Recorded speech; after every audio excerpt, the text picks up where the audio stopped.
Sekali peristiwa, orang-orang Farisi berunding bagaimana mereka dapat menjerat Yesus dengan suatu pertanyaan. Mereka menyuruh murid-murid mereka bersama-sama para pendukung Herodes bertanya kepada Yesus, "Guru, kami tahu Engkau seorang yang jujur dan dengan jujur mengajarkan jalan Allah.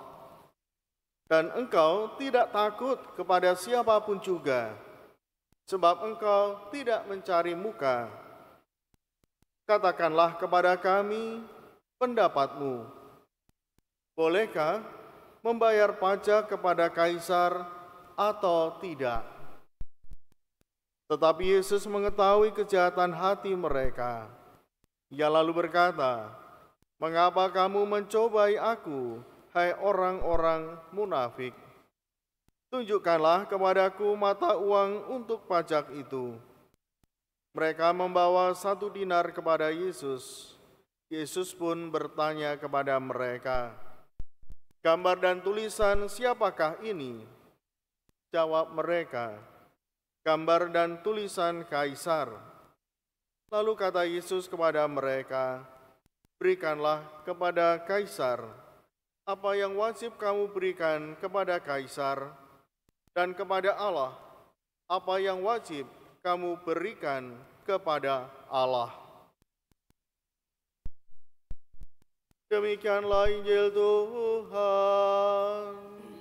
Terpujilah Kristus.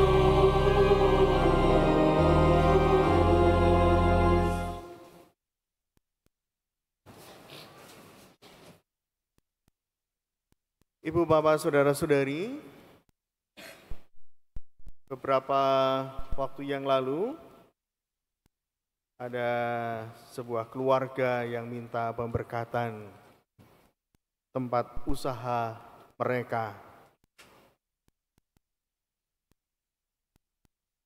Lalu di tengah jalan si suami, si bapak bercerita, "Romo, saya ini orang Katolik, tapi aliran saya tidak ke gereja. Karena di dalam Injil dikatakan kalau kamu berdoa, pergilah carilah tempat yang sepi, pergilah ke kamar." Maka Bapak itu menerapkan satu ayat Injil itu. Dia tidak pernah ke gereja. Tetapi istri dan anaknya ke gereja. Ini masih untung ya.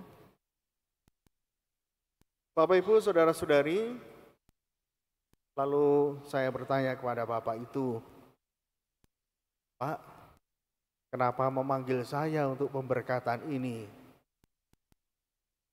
"Karena yang Romo, karena yang bisa memberkati itu Romo, bukan saya." "Oh, baik." "Pak, mengapa mengundang orang lingkungan untuk ibadat pemberkatan dan pada waktu itu juga ada misa ya? Mengapa mengundang orang lingkungan? Kok tidak Bapak sendiri?" "Romo, saya tidak tahu apa yang harus disiapkan. Peralatan-peralatannya, ya, buku-bukunya apa.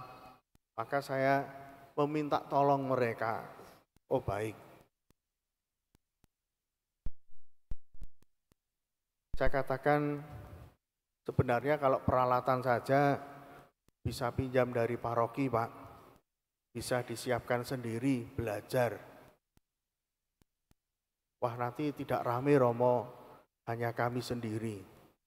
"Oh, baik. Jadi kalau doa sendiri itu kurang rame ya. Berkatnya apa kurang banyak?" "Ya mungkin kurang banyak, Romo, berkatnya. Kalau misa sendiri, kalau doa sendiri." "Oh, baik. Jadi lebih banyak berkatnya kalau doa bersama-sama." "Baik." Nah itu Bapak, mengapa kita sebagai orang Katolik berkumpul bersama, merayakan Ekaristi bersama, dan juga berdoa bersama. Bapak Ibu, saudara-saudari, beberapa bulan yang lalu saya juga diminta untuk tutup peti. Ternyata umat ini tidak terdaftar di KK. Orang lingkungan tidak ada yang tahu sama sekali. Justru yang meminta saya itu saudaranya dari jauh, dari luar pulau. Dia menghubungi Romo di Surabaya ini, lalu diberi nomor HP saya. Saya melayani tutup peti itu. Dan ketika datang ke sana, memang tidak ada orang lingkungan, tidak ada orang paroki. Yang datang adalah saudara-saudara dari jauh, dari luar pulau. Maka saya sudah diwanti-wanti untuk membawa peralatan sendiri. Maka saya pergi ke Adi Jasa dengan membawa peralatan. Baik itu wiruknya, ya, kemudian air suci, alat pemerciknya, semua saya bawa. Dan ketika tiba ibadat untuk pemberkatan jenazah itu, tidak ada yang bisa. Ketika saya minta, tolong ini disiapkan wiruknya, tolong disiapkan air sucinya, tolong dipimpin lagu-lagunya, tidak ada yang bisa. Dari keluarga itu tidak ada yang bisa. Maka untuk menyiapkan wiruk, saya minta sopir yang mengantar saya yang beragama Muslim, ya, untuk menyiapkan wiruknya, untuk menyiapkan peralatannya. Saya beritahu ini yang harus disiapkan dan dilaksanakan. Jadi bukan keluarganya, bukan saudara-saudaranya, bukan, tapi justru orang lain. Dan ketika saya mengajak untuk menyanyikan lagu pembukaan, tidak ada yang bisa. Maka saya menyanyi sendiri. Saya memimpin doa sendiri. Saya jawab sendiri.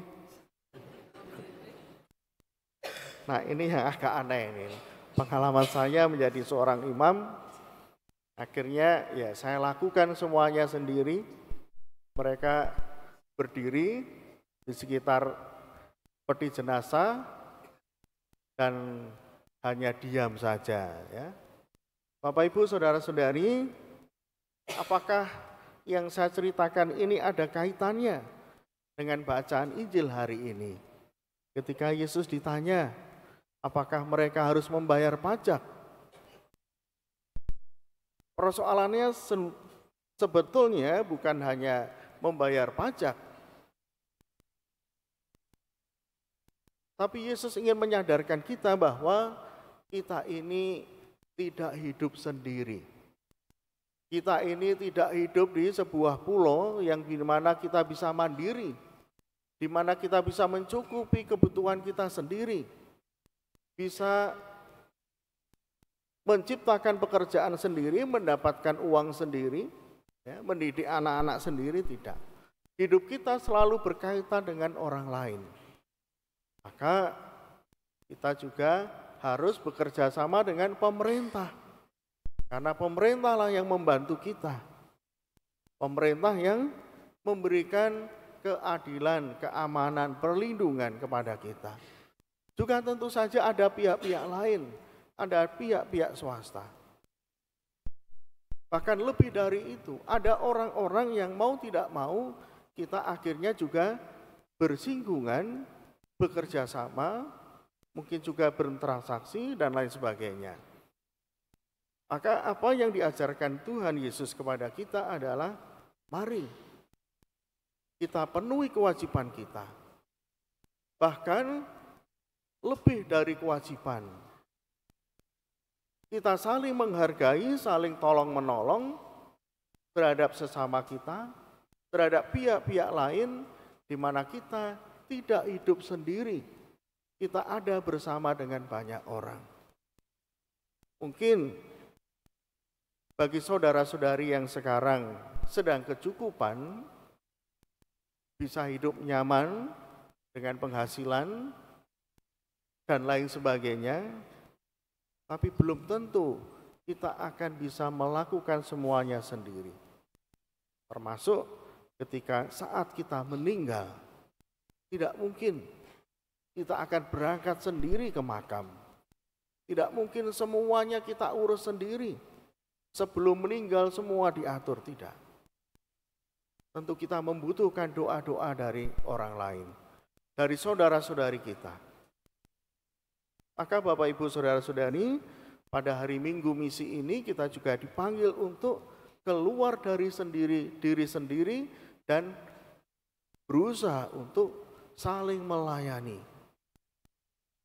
Hari ini juga akan dilantik ya saudara-saudari kita yang sudah dipersiapkan menjadi lektor.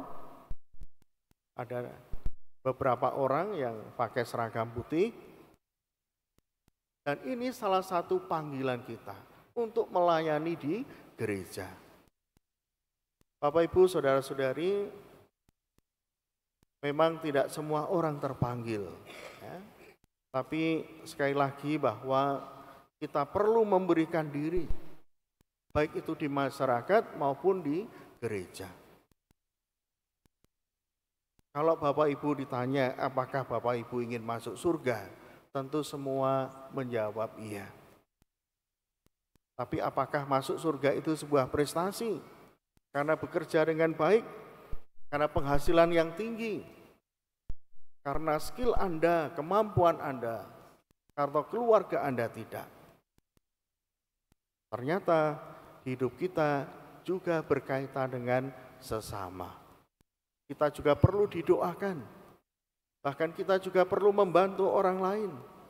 Kita pun juga dibantu orang lain dalam banyak hal. Maka pelayanan di gereja menggambarkan bahwa hidup kita dipanggil untuk melayani semua orang.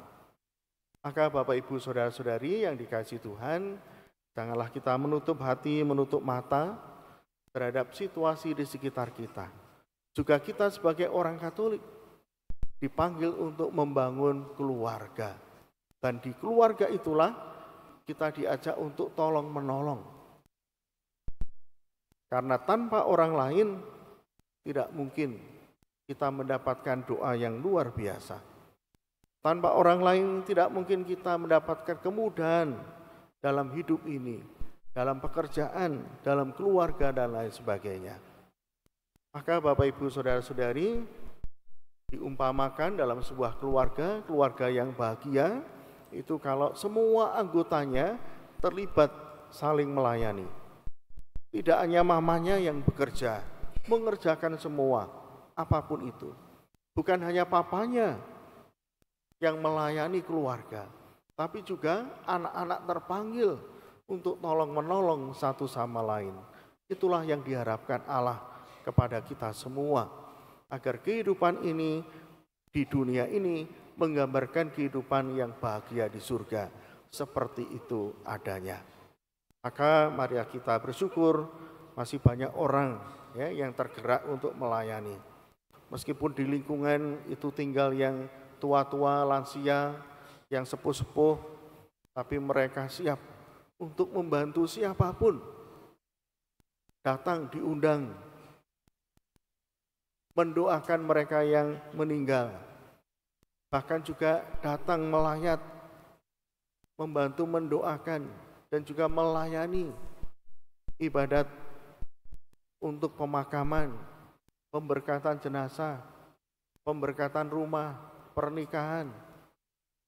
Dan Bapak Ibu Saudara-saudari, mari kita tidak menjadi orang yang egois, hanya ingin dilayani, tapi mari kita juga dipanggil untuk melayani sesama, karena kebaikan kita yang akan dipandang oleh Allah. Berkat Tuhan menyertai kita. Amin.